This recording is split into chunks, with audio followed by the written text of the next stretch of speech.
Listen up, get ready, I'm not gonna take no more. There's a revolution, a revelation going on in my soul. Buckle up, get ready, we're not gonna sit back. Comrades, sisters, and brothers, all you citizens of the world, welcome back to the second half of Live from the Heartland for the week of May 15th. And once again, we're going to take a little trip up to Bellingham, Washington to meet our friend Peter Schulte, who we discovered online with his wonderful little bits of news called Good News for Humankind.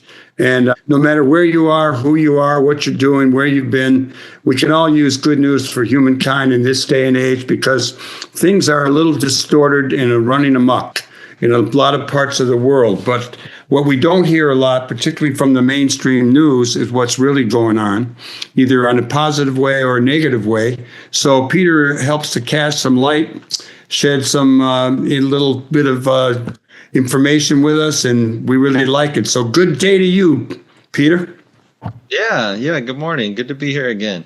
Who's that in your lap? I have my cat Winnie with me this time. She has like some preternatural sense of when I'm kind of in an important meeting or something like that, and she comes and sits on me. Yeah. Well, that's what animals do. Yeah. Well, that's good. So what do you got this month for us, Peter? What do you got that's good? A bunch of good news. So let's see. France has become the world's first country to set an official plan for a total phase out of fossil fuels.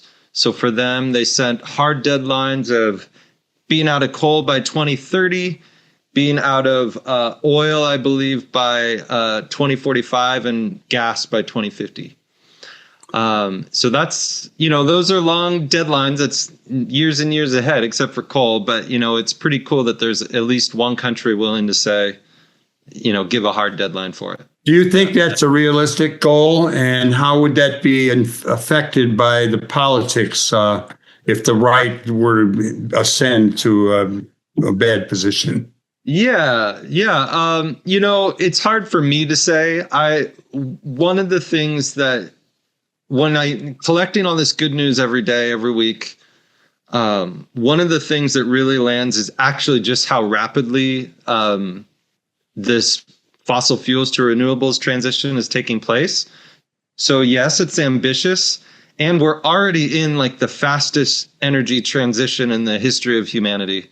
And if anything, things like all the disruptions to the oil flow around the world today, maybe even create a greater sense of urgency to make that switch. So I'm like you and I were just talking about off the air. I'm optimistic, and we'll see.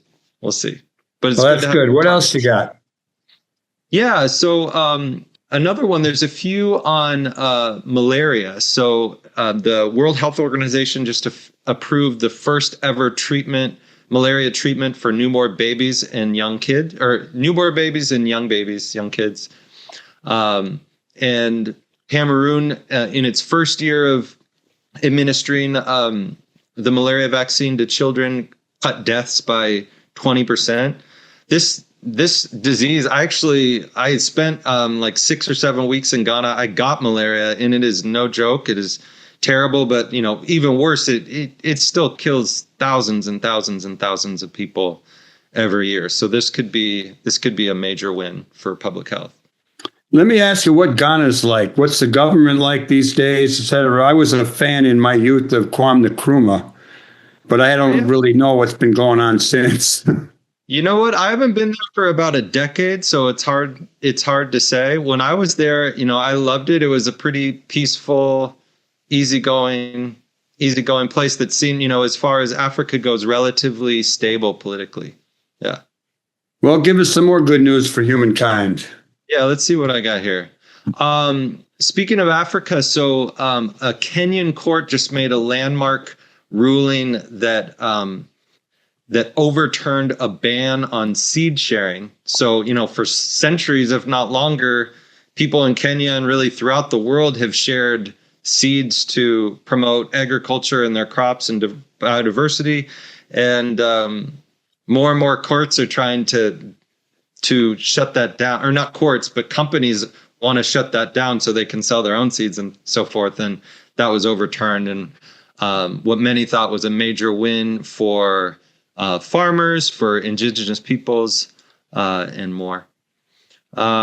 One that I thought was kind of cool is, this maybe isn't the sexiest thing in the world, but China is having electric cement mixers are booming in China. They're now like 70% of sales. And it's just another one of those things when we talk about the transition to clean energy out of fossil fuels. It's that kind of heavy machinery that people have long thought would be the hardest to transition. And yet here we are, maybe ahead of schedule in that way, of these big trucks that do a lot of this major work are electrifying rapidly. Yeah. Well, China really, I see it pretty regularly in the news with different sources, just their transition to, solar energy and energy changes, opposing fossil fuels, et cetera, is really amazing. And it stands in sharp contrast to Trump, who wants to bring back coal mines. Yeah, they're doing, I think I've mentioned this before, they still are building coal plants, I believe, but the scale of production of renewables is vastly outweighing that. They're really moving on it, not just because it's good for the earth, but, it just makes hard economic sense now. There's really no reason not to. Yeah.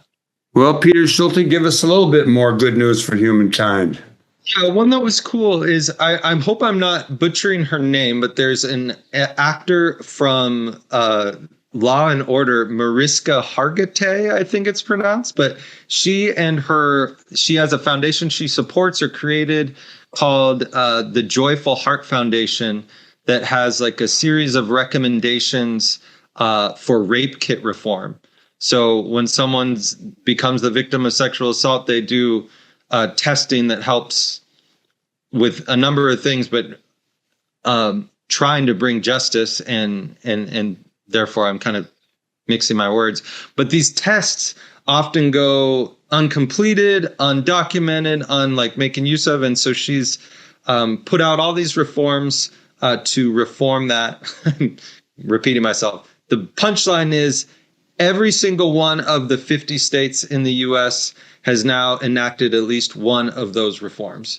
So that is, especially given political polarization and everything, that is, to me, a pretty stunning milestone that, it's not solved, but every single state has made some sort of progress in that regard. Well, I don't watch that show very often, but I've always liked her, and I believe her mother is some famed actress.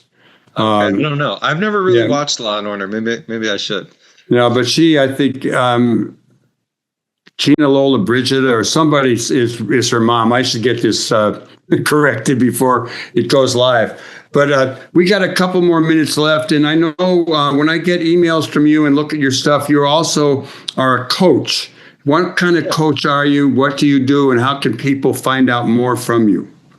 Yeah, lately what I've been doing, I work with people who maybe consider themselves purpose-driven or mission-driven or change makers, people who want to make their own good news in the world, do good in the world, but are suffering from burnout, they're jaded, they're exhausted, they're lost.